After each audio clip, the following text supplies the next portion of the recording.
Apologies were made. Tears shed. Knees touched the altar. But you will expect this will settle things for Pastor Chris. Instead, reactions exploded. Why did it not settle things? We're going to discuss that. We're going to discuss people's reactions, starting with Doris Ogala. VDM reacted. His first wife came out spitting fire. A lady who said that she used to be one of the choir members at his church, I believe they call it Graceland, came out alleging that she has a child for Pastor Chris after 4 abortions. She even brought out the child, which I'm going to show you later in this video. So reactions are everywhere. It's even worse than before the apology. So today, we're not here to play the apology once again. We have played the most part of it. In our last video, we're going to focus on the reactions, what people are saying. Even the online in-laws, majority are saying, oh, this is a repentant man. What humility does it take for a man like this to kneel down and plead for forgiveness? Oh, he's a new man, a new creature. All things are passed away. Alas, Pastor Chris presented himself as a new man. The other side was saying, this is a calculated attempt to damage control. This is not sincerity. This is manipulation at the highest order. This is somebody that doesn't want to take accountability. What will he do? He plays the card to buy people's sympathy. And it's working. The church were clapping. Oh, stand up. Don't kneel down. Oh, what a wonderful person. What a repair. Oh, come and hug me. My name is Dr. Precious, and in this channel, we discuss context, not chaos. If this is your first time, you are very welcome. So let's dive into today's video, starting with Doris Ogala. After the apology, Doris immediately posted, I forgive you. Don't kneel down. People were like, wow, that felt like closure. She is finally okay. She has forgiven him. But shortly after, she made a video and began dragging him again, alleging more stuff, saying that people in that place, in that church, are not there with their right senses. Chris has apologized. Some people say, hey, why don't you forgive? Yeah, you have accepted is a good thing. People are hypocrites. Majority of you are hypocrites. He has apologized to the normal Doris, the mortal Doris. The mortal Doris has accepted. Is God done with Doris? I'm just the vessel. I'm just the vessel God is using. God cannot call and I will say no. Majority of you are hypocrites.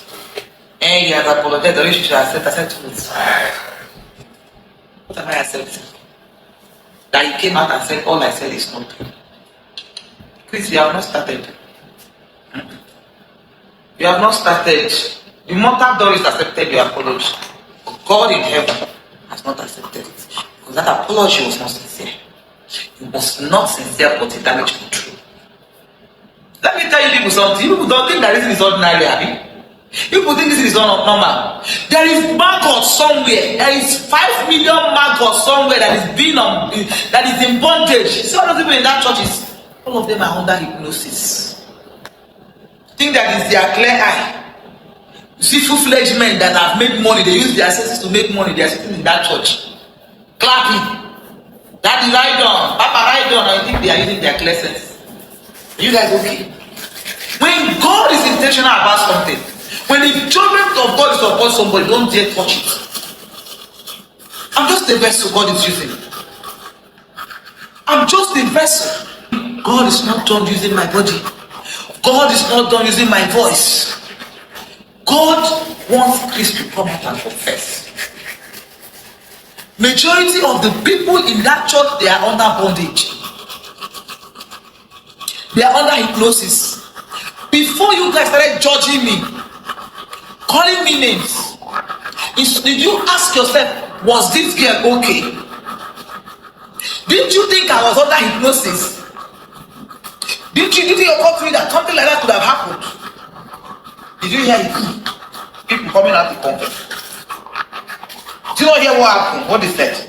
And they can make tortoise come out of his camp. Did you not think, ask, was this girl using her senses and you're telling me, I've accepted now. God is the one exposing this man. Do you know the maggot that is buried inside ground that has over 5 million maggots born in the bigger the maggots get, the bigger the congregation gets. Why do you think they are not living? And you guys, do you know how many people that are in bondage? Guy, Chris, the mother me, I've accepted. God is not done with you. The best thing for you is to go to the police station.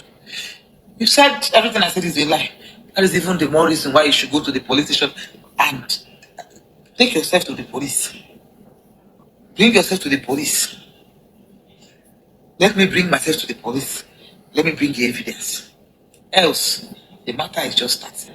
This confused a lot of people.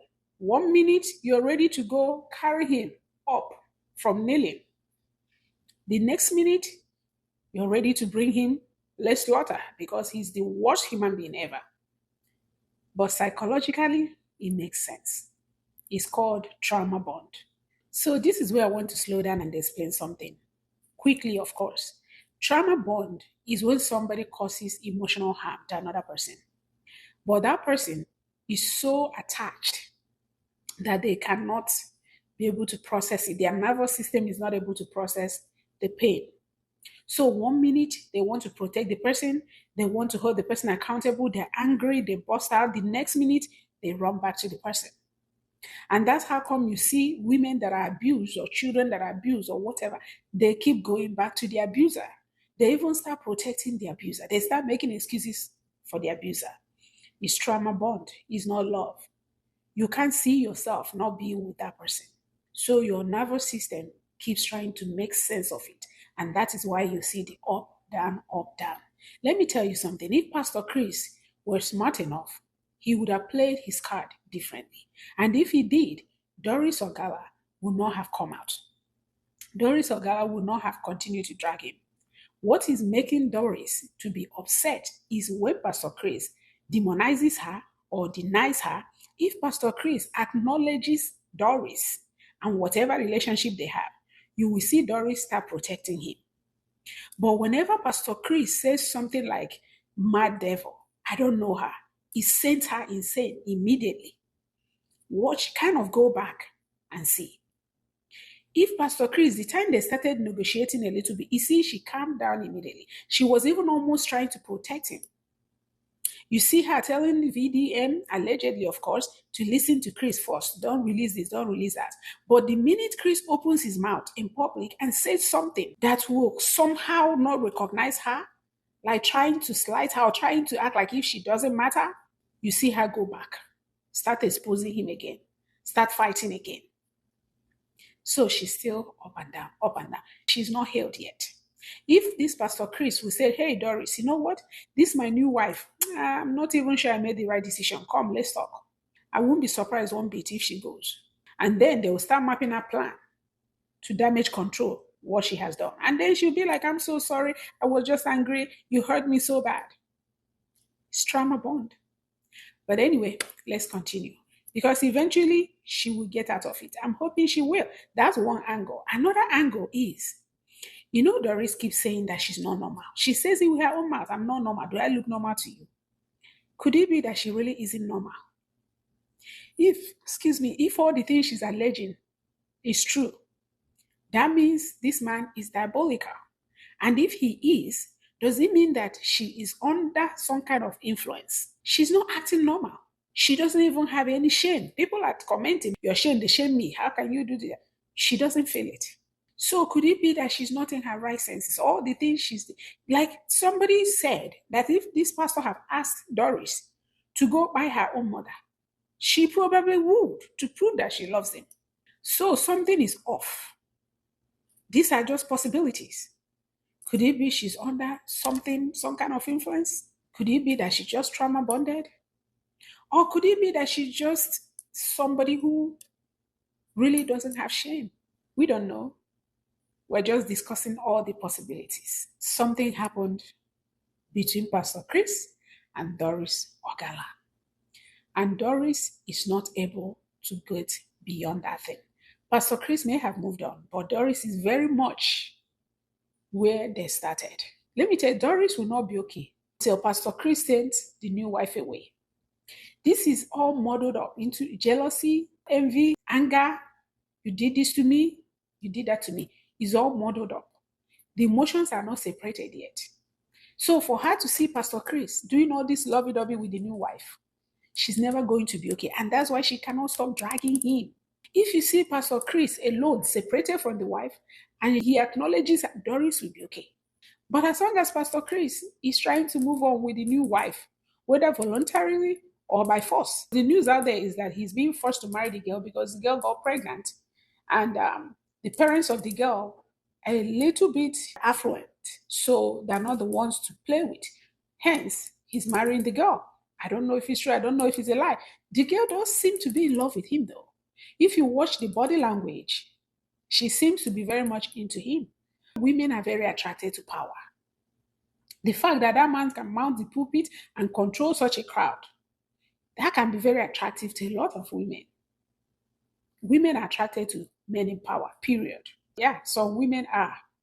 Even the fact, all those things that some people are seeing like nonsense, all this, prophesy this, prophesy that, I command you this, I command you that, is very sexy to a lot of women. Anyway, let's continue. Let's not digress. So Doris is going back and forth, but I think finally her emotions are fully back to dragging. Doris currently is now seen to be living with the child because somehow Doris is in contact with the baby mama, the Ebere, that have a child for Pastor Chris. It seems like she's living with Doris now because Doris makes a video, we see the child, we see her.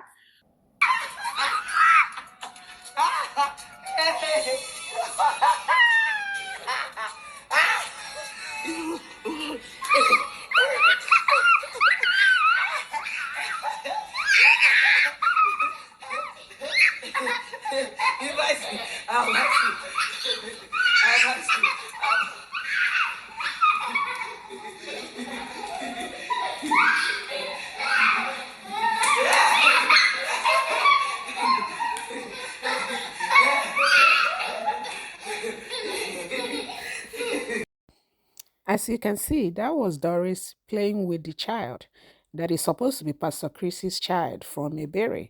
And while they were running around, you could see Ebere in the background. It appears to be in the living room. So it looks like Doris is pretty much living with them now. And you can even see Doris in a bed with the child. Doris, don't say anything again. Move on. You guys don't know these people's pattern. And the reason for that apology. The reason for that public apology is so that people will remove their mind.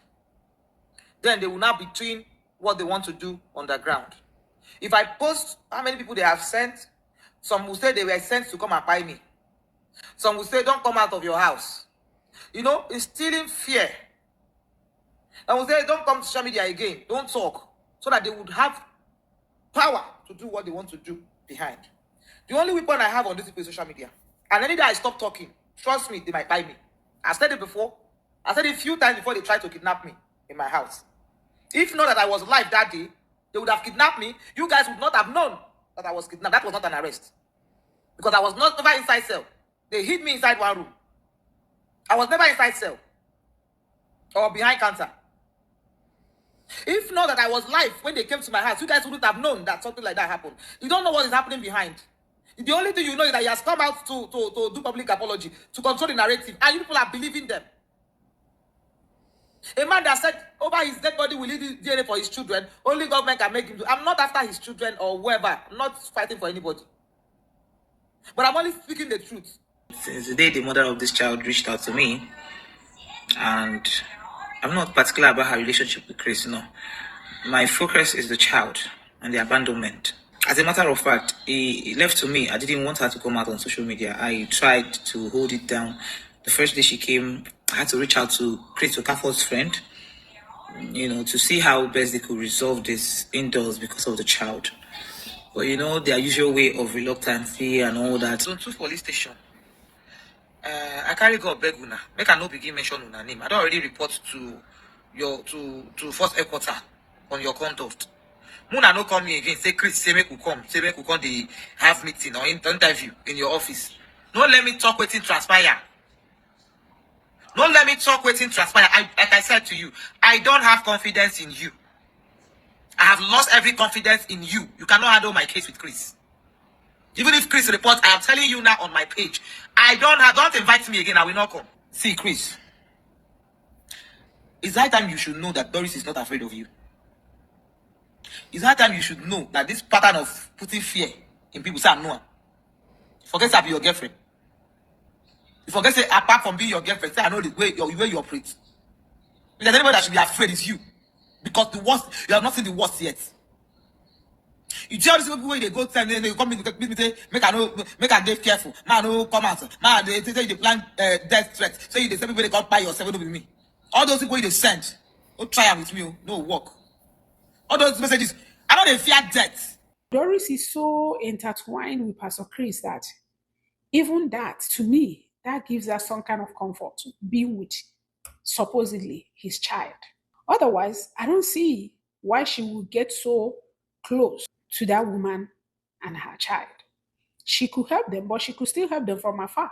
She could still do whatever she wants for them, but it looks like they're in the same house. So that will tell you the depth of entanglement. But anyway, let's keep going. Another reaction was VDM. If you remember, Pastor Chris actually brought the daughter on stage, on the altar, and asked the daughter, have I ever touched you? First, that daughter's body language was concerning.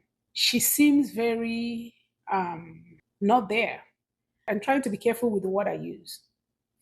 You wouldn't expect her reaction, her demeanor, her mode of conduct from a pastor's daughter. They're usually very meek, quiet. She came to the altar doing peace sign. Peace. And the father was talking, he was drawing back and saying, no. That alone can show you that there is a disconnect in that family. Again, Pastor Chris doing that was a little bit insensitive. He could have just said that the daughter can come here and deny it. He didn't need to drag that daughter to the altar and ask him that. Even if he was going to ask, there's a way you ask such a question to a child and do it in a sensitive way.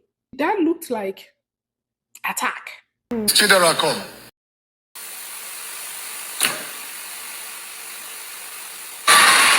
Since you know me as your father, I gave birth to you. Have I ever hurt you in any way indecently? Huh? No. Has it ever happened in any way? No. If you lie, God will judge you, God will punish you. Has it ever happened? No. In any way? No. Has never happened? No. Never! All these gimmicks that they don't even know when to do it and when not to do it. And asking her, have I touched you? In front of everybody seemed a bit insensitive. You watch the video? Pastor Chris Okafor brought his daughter Chidera Okafor to the altar, and then he asked her those questions, like you clearly watched, where he said, have I ever touched you before? The girl said, no. Now, why did Pastor Chris Okafor do this? He did it because I earlier released the call recording between me and his daughter Chidera Okafor, where she said that at the age of 14, that her father will call her into his room, you'll be touching her in a sexual way at the age of 14. That there was even a time he said that he wishes his father could marry daughters. And then on one day, he tried to penetrate her, but as soon as he saw her shaking, he told her to leave her room. So when I posted it, Pastor Christian brought his daughter Chidera Okafor, and then he asked her this question, and then she now said no. Therefore, debunking what I posted and calling me a liar. You see, immediately I watched this clip of him asking Chidera a question in church, I just knew everything. If I didn't believe before, now I believe 100%. Ask me how and why. And here is why. The girl he brought off stage, her name is Chidera Okafor. The girl I spoke to, her name is Chidera Okafor. The two of them, they are his daughters. These are two different persons, so they are not the same. You know why they are not the same? Because the one he brought off stage, her name is Daniela Chidera Okafor. Her English name is Daniela Chidera Okafor. The other one I spoke to on the phone, her name is Precious Chidera Okafor. Listen. My name is Precious Chidera Okafor. The daughter of Prophet Dr. Chris Okafor. I used to live with him years ago, and I left around 20. Precious Chidera Okafor is different from Daniela that he brought off stage. Now you would ask that why is their name Chidera? It is because they are not of the same mother. They are namesake. His two kids are namesake. This particular one he brought up stage is the sister to the one in Canada that is asking him for school fees, that sent that text. She's the sister to that one and the other girl that came to my office that I interviewed, Amara. And then her, and then they have a brother. The brother and this one that he brought to the altar, they still stay with him while the other two girls are left. The one I spoke to on the phone left his house. She's this other one's stepsister. Different mother, same father. She left the house when she was 2020. She said she left the house 2020. You see the difference now? What is their age? The one I spoke to on the phone, Precious, is 20 years old. The one he brought up stage is 15 years old. Oh boy, this man, mad gone. You see, yesterday, I just say, oh, this man. People like this, and you did that on the altar of God. Really well that poor girl you brought up stage does not even know what you're talking about. That is why the girl's body language. You see, her body language was different when he was asking her that question. Because she knows that she's not the one that made the allegation. That's her stepsister. But because their names are Chidera, he quickly took advantage of it. And said, okay, Chidera, it would be nice to use this one. But they are two different persons. Oh boy, this man, what? On the altar of God, you do this? I said if I didn't believe before, after I watched this clip, I just believed once. Say Intwa. You know, initially, when I posted that thing, when I even did an interview with Tamara, they came out to say, oh, they are not his kids, that they want to do DNA. You see, now will be a perfect time to do DNA for these kids. And let the public watch everything. They'll put cameras everywhere, will avail all your kids for you. The one in Canada, I can send her flight ticket. I'll book a flight when she comes to give her security. The one in Nigeria, Amara, I can look for her, bring her out. The one Precious that said you tried to do forceful entry or not, that you were kissing at the age of 14, I will avail the three of them. Then you will do a DNA test. If it comes out positive that you are their father, no, not positive in DNA. If the percentage shows that you are their father, here's what you do. First of all, you take responsibility of your daughter's school fees in Canada. After that, you pay. After you pay for the school fees, you pay until she finishes school. That's number one. Number two, you will never climb the altar again in your life. You would never ever climb the altar to hold the microphone in your life. Then number three, you will carry the key of that church and give them, or you demolish the church, because you cannot be a pastor with this character. Jesus Christ. Do you not think about the trauma and what she will go through from her friends and her schoolmates that will be looking at her as somebody that Papa they touch? Because yesterday, from the girl's body language, it looked like, oh, maybe you they even do. Even though the body language is because she's not the one that laid that allegation. She's totally different. You did not think about the girl's mental health. You could do that because of yourself. This man, Jesus Christ. Anyways, Nigerians, they are two different persons. Precious Chidera Okafor and Daniela Chidera Okafor. With one father, different mothers. And Precious is saying that her mother told her that at the age of 15, the father did forceful entry on her to give birth to her, Precious. And guess what? At the age of 14, 15, the father was trying to do the daughter according to Precious. What is it with you and 15-year-old kids? Jesus Christ! And you have the audacity to bring her on the altar of God to debunk? The child that Pastor Chris brought to the altar to ask, have I ever touched you, is also Chidera Okafor. But guess what? It's the wrong Chidera. They're from two different mothers. It's now coming out that this Pastor Chris have been married 3 times instead of just once before. Nobody knows, but he's going everywhere. But we do know that he does have a child by a woman that they claim was 15 years old, also a choir member when he impregnated her.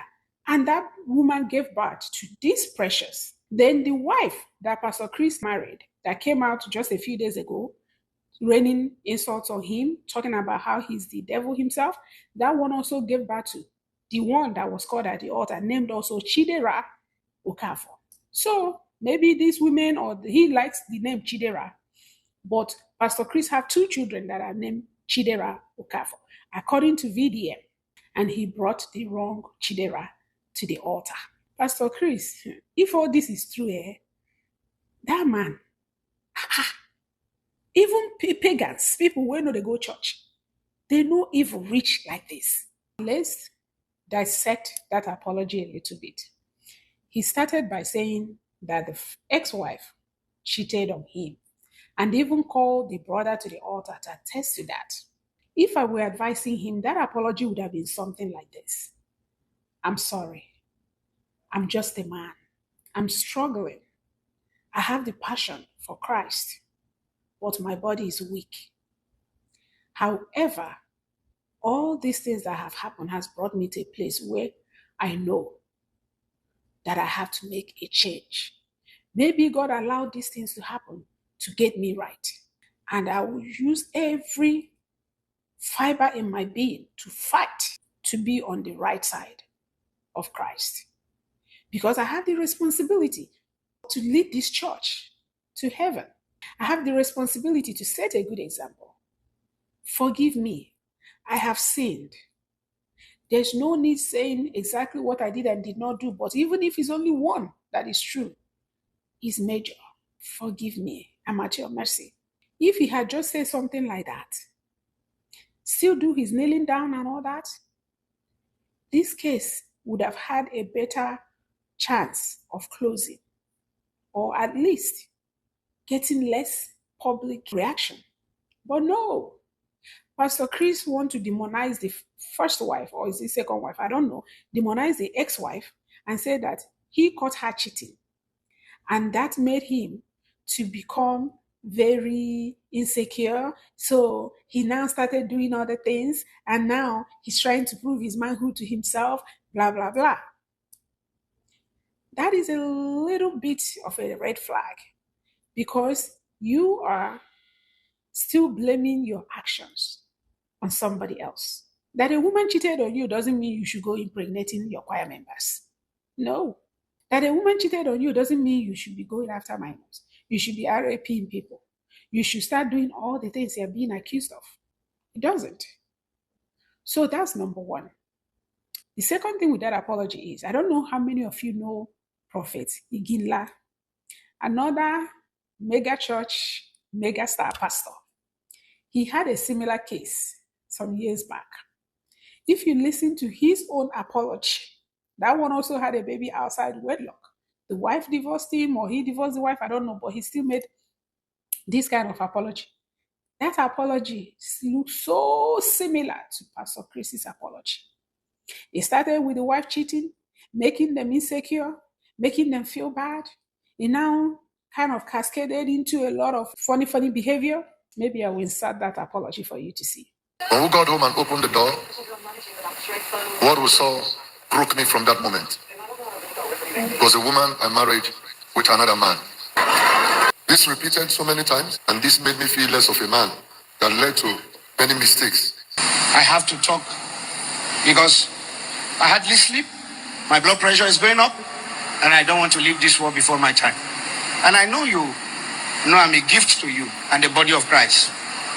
It's so painful that when men of God go through strike, you are quick to throw the stone. I and a mother in the Lord, we met, and we had a wonderful marriage, and before something happened, which I don't want to go into those details. And what happened is what will make a man to divorce his wife. Scripturally, I had a backing for that. I had to cover it up to make sure that my marriage moved with your mother. And that led to so many things. So many things. You see, because I'm a man of God, I cannot divorce my wife. Because if I do, all of you will say a man of God is divorcing his wife. I chew it as a pill. But eventually it brought an unholy tide into the matrimony, which became a pill for me to chew. I'm not wanting you to judge my wife or judge anything. I just want you to just know. It led to that and brought me, we had serious battles here and there, families, interventions and everything. We covered it. I also went out and have a child outside wedlock. And then it became a battle in the family. And so This battle has become a big one that some men of God are taking advantage of this battle, of that battle, and some who are under me who are very bad. I feed on this battle. I've tried for 7 years to stable the vehicle, but it has not been. I wanted to take the blame to be on me, but I want you to know that it started from this point to that point.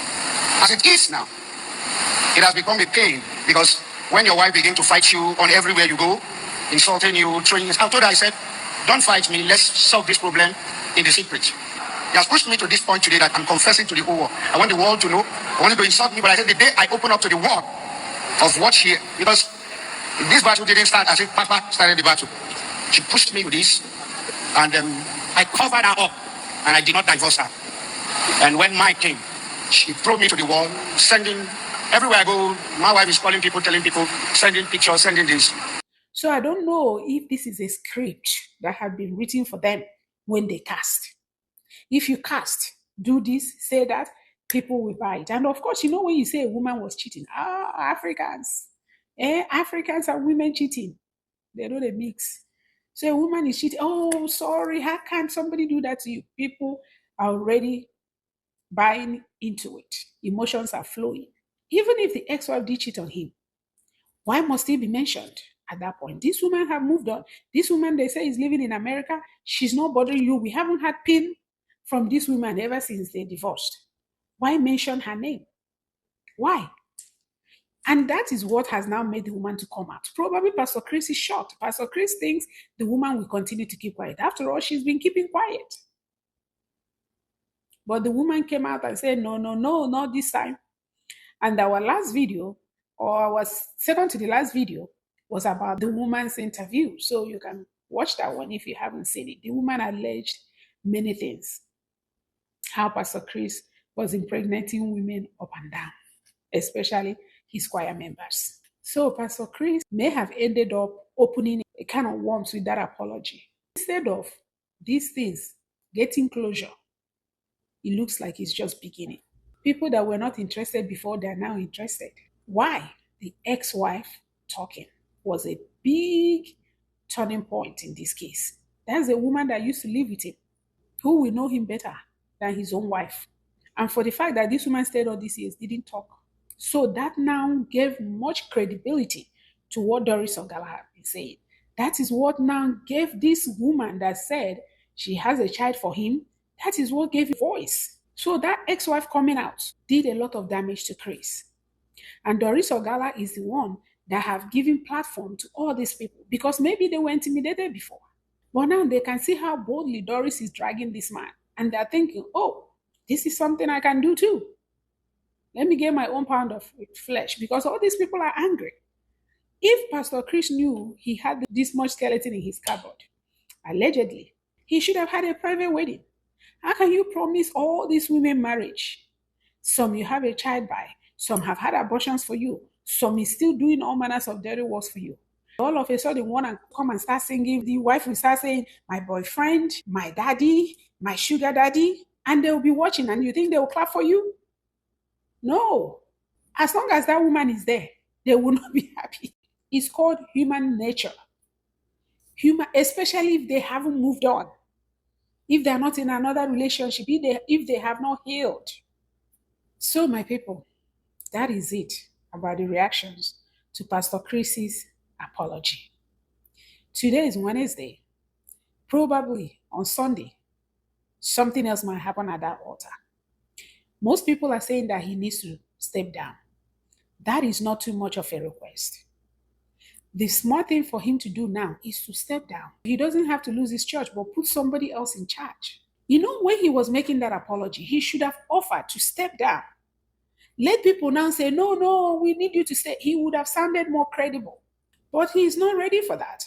He's still preaching, even on Facebook. He made a post praying for people. I think he called it New Year blessing. Come and see comments. You will laugh. Everybody was like, pray for yourself.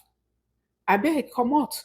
Leave that altar. It was all manners of comments. I was like, I thought people were buying into this apology. I was like, maybe they're not. So drop your comments down below. How do you feel? What do you think? Do you think he should have been forgiving? Do you think the apology was damage control? Or do you think it was sincere? What do you think? Let's continue to converse in the comment section. Because this case here, like our people will say, a tie rapper is still can tie girl a join. But you see this case, we will be watching it. We'll watch it to the end. We don't enter. We say we don't enter. But I'm curious to know how all this will play out. But let's be sure, whatever he paid Doris Doris needs more. Yes, she needs money, but I think she needs more than money. The only thing that can appease Doris is that Pastor Chris himself. Pastor Chris needs to leave that 21-year-old girl, if she is, that's what people are saying, and go back to Doris. That is what we appease Doris. Unless that, he should be ready. Because he can, no amount will do it for Doris, the way I'm seeing this thing now. Are you people aware that this 21-year-old girl, that is Pastor Jewel, the fair boy, that girl was the boy's girlfriend? Are you aware that that girl was the boy's girlfriend? It is because of pregnancy that he married this girl. Do you know how many people that are in bondage, that are in chains? See full-fledged men sit down in the church, they clap for atrocity. They clap for, and you think it's normal. When I know they use nonsense. I've been done hypnotize all of now with the internet. God is the one exposing this man. Do you know the maggots that is buried inside ground that has over 5 million maggots born in the bigger the maggots get, the bigger the congregation gets. Why do you think they are not living? You know, more people will come out. More people will come out. But in the meantime, the new wife is standing by him, Kidiba. Please, First Lady, come. I want to appreciate you. Thank you. Thank you. Thank you. Thank you. You're the one for me. You're the one for me. Mama, you are the reason I live. You're the one for me. You're the one for me. You're the one for me. You're the one for me. Why should I? Why should I live when I? He's saying that she's checking on me 20 times a night. Are they not sleeping in the same room or the same bed? I don't know. I don't know. Or does it mean checking on him like from the same bed? Well, it's not from my mouth. Anybody will hear anything. So let's continue with the apology. So my people, thank you for listening. I hope this shed a little more light into what is going on currently, and we will continue to watch this story and bring you updates as soon as possible. I really appreciate you guys. Don't forget to like, share, subscribe if you haven't already. It really does help me out. And until next time, may God bless you. Bye.